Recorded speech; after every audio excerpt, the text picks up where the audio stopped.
పెట్టుకున్నాం. ఈ సంక్రాంతి తర్వాత నేను కూడా ఇక జిల్లాల బాట పడతాను. ఇనిషియలీ ప్రతి బుధవారము గురువారము బహుశా జనవరి నెలాఖరు నుంచి మొదలు పెడతాను అనుకుంటున్నా.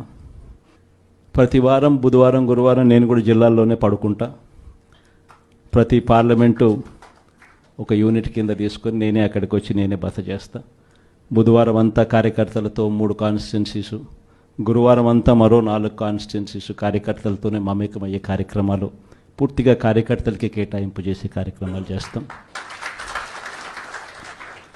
సో అక్కడే ఉంటూ కార్యకర్తలతో మమేకమవుతూ కార్యకర్తలతో తోడుగా ఉండే కార్యక్రమం, కార్యకర్తలకు దగ్గరయ్యే కార్యక్రమం కూడా చేస్తాం. దాంట్లో భాగం కూడా ప్రోగ్రాంలో పేరు కూడా కార్యకర్తలతో జగనన్న పార్టీ బలోపేతానికి దిశానిర్దేశం అనే కార్యక్రమం పేరు కూడా పెట్టి ముందుకు తీసుకొని పోతాం. ఆ ప్రోగ్రాం ఎజెండా, ముఖ్య ఎజెండా ఏమవుతుందనంటే మండలి స్థాయి